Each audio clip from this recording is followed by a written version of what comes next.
तो 13 दिसंबर को संसद में घुसपैठ के मामले में एक नई जानकारी सामने आई है। दिल्ली पुलिस के सूत्रों के मुताबिक सदन में कूदने वाला मनोरंजन बजट सत्र के दौरान भी दर्शक दीर्घा में बैठ चुका था और उसका मकसद संसद की सुरक्षा और लोकसभा की दर्शक दीर्घा की रेकी कर पूरे सिस्टम का जायजा लेना था। पुलिस सूत्रों ने बताया कि लोकसभा में घुसने वाले दोनों आरोपी सागर शर्मा और मनोरंजन दर्शक दीर्घा में पहली पंक्ति में प्लानिंग के तहत बैठे थे ताकि सदन के अंदर कूदने में आसानी हो। दोनों को पता था कि अगर दर्शक दीर्घा में पीछे की पंक्ति में बैठे तो कूदना संभव नहीं हो पाएगा। इस प्लानिंग का सूत्रधार मनोरंजन था, क्योंकि वो रेकी के दौरान बजट सत्र में एक बार संसद भवन की दर्शक दीर्घा में पहली पंक्ति में जाकर के बैठ गया था। इसीलिए आरोपियों को पता था कि चेकिंग के वक्त से संसद भवन पहुंचना है ताकि लाइन में आगे रहकर दर्शक दीर्घा में पहली पंक्ति में बैठने को मिल सके और वो अपने मकसद में कामयाब हो जाएं। हुआ भी ऐसा ही। दोनों सुबह सुबह ही संसद भवन पहुंच गए। उन्हें दर्शक दीर्घा में पहली पंक्ति में जगह मिल गई और वो अपनी योजना में कामयाब हो गए, लेकिन आरोपी अपने बयान बार बार बदल रहे हैं। इसीलिए दिल्ली पुलिस की स्पेशल सेल सभी 6 आरोपियों के बयानों का मिलान करने की कोशिश कर रही है। पुलिस जानना चाहती है कि कौन कितना सच या झूठ बोल रहा है। स्पेशल सेल सूत्रों के मुताबिक शुरुआती तौर पर बयानों में विरोधाभास लग रहा है, इसलिए सभी के बयानों को मैच कराया जा रहा है जिससे पता चल सके कि असली कहानी क्या है। स्पेशल सेल सूत्रों ने बताया कि 2 से 3 आरोपी कट्टर विचारधारा से प्रेरित लग रहे हैं, हालांकि वो सोशल मीडिया से प्रेरित लग रहे हैं। स्पेशल सेल के सूत्रों के मुताबिक सभी आरोपियों के लिखित बयान दर्ज किए गए। सभी आरोपियों से अलग अलग पूछताछ कर बयान भी रिकॉर्ड किए गए हैं। तो संसद में घुसपैठ की तफ्तीश में एक और शख्स दिल्ली पुलिस के स्पेशल सेल की रडार पर आया है और इस शख्स की पुलिस अब तलाश कर रही है। और स्पेशल सेल के सूत्रों के मुताबिक ये शख्स भी ललित झा के संपर्क में था। जांच में पता चला कि इस शख्स का नाम सौरभ चक्रवर्ती है। ललित झा ने सौरभ चक्रवर्ती को एक वीडियो भेजा था और वीडियो के साथ लिखा था, प्रदर्शन किया, सर्कुलेट करो, जय हिंद। स्पेशल सेल के सूत्रों के मुताबिक इस मामले में सभी 6 आरोपियों से जुड़े हर संदिग्ध कनेक्शन को खंगालने के लिए अलग अलग टीम काम कर रही है। सभी आरोपियों से अलग अलग पूछताछ भी की जा रही है। संसद घुसपैठ केस की जांच कर रही दिल्ली पुलिस ने सभी आरोपियों के जले फोन राजस्थान से बरामद कर लिए और इस बीच जी न्यूज की टीम वहां पहुंची जहां पर ललित और महेश ने फोन को जलाया था और संसद कांड के सबूत नष्ट करने की कोशिश की थी। दिल्ली से करीब 450 किलोमीटर दूर नागौर के कूचामन सिटी के पास त्रिशंगिया गांव के होटल पर महेश कुमावत ने ललित को रुकवाया था। ये जो होटल आप देख रहे हैं, इसी होटल पर आरोपी ललित झा अपने दोस्त महेश कुमावत के साथ यहाँ पर रुकता है और यहाँ रुकने के बाद जो चारों मोबाइल ललित के पास थे उन्होंने आग के हवाले कर दिया था। और इसी जगह पर यहाँ जो आप देख रहे हैं पूरा एरिया, इसी जगह पर उन्होंने चारों मोबाइल जो कि सेंधमारी जो संसद में की थी उसमें जो सबसे बड़े सबूत थे, ये चारों मोबाइल फोन उन आरोपियों के थे जिन्होंने संसद में घुसकर हंगामा खड़ा किया था, लेकिन उससे पहले ही उन्होंने अपने मोबाइल फोन ललित को सौंप दिए थे।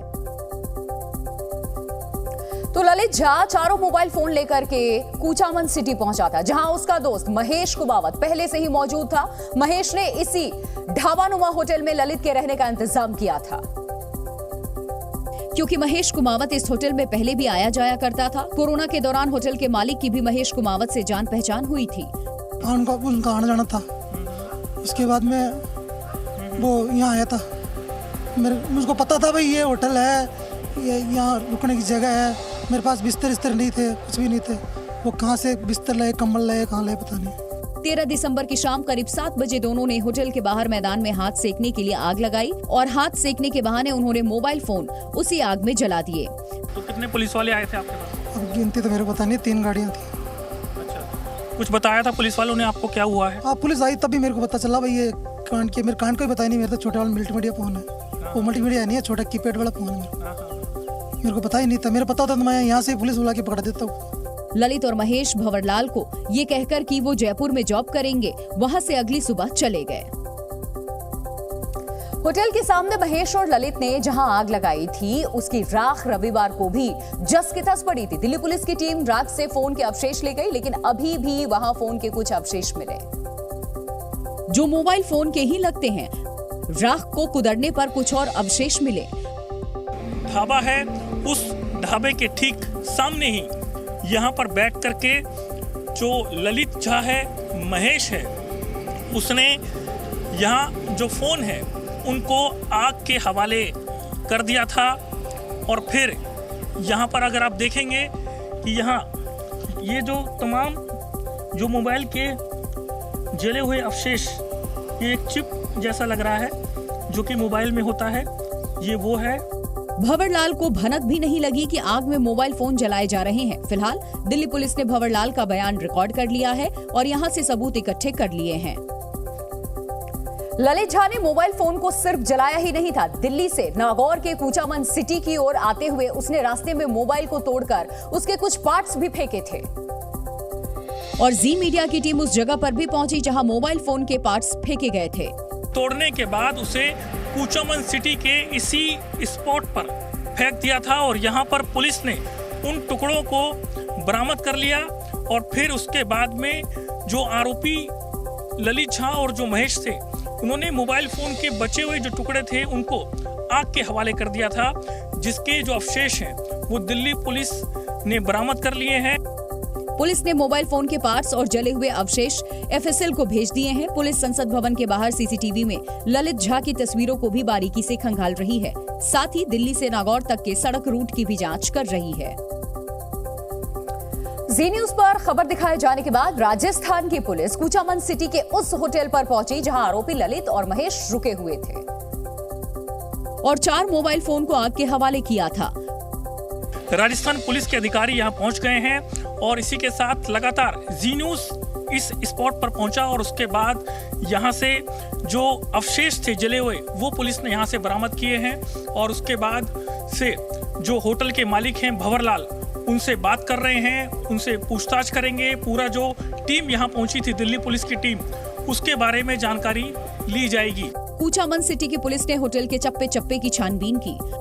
आरोपी ललित और इसी के साथ में जो महेश है वो आकर के यहीं पर ही सो गया था और फिर उसके बाद अगले दिन वो यहाँ से निकल जाता है। जो टीम यहाँ पहुँची वो लगातार जो महेश है के बारे में पूछ रहे हैं और इसी के साथ यहाँ पर जो तमाम अधिकारी यहाँ पहुँचे हैं, तमाम जो जानकारियाँ हैं वो जुटाने की कोशिश कर रहे हैं और ताकि पूरा जो सीक्वेंस है वो पता चल सके।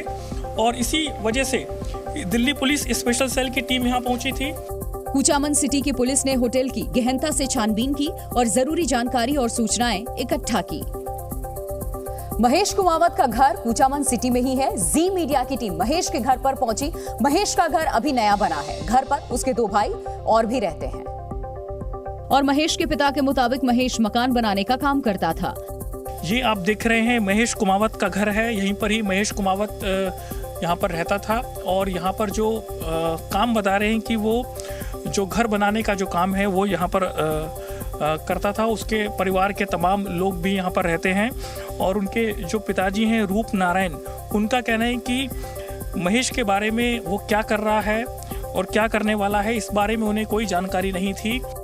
महेश के पिता को यकीन नहीं हो रहा है कि उनका बेटा ऐसा कुछ करेगा। उन्होंने कैमरे के सामने कुछ भी बोलने से इनकार कर दिया, लेकिन अपने बेटे की हरकत से वो हैरान है।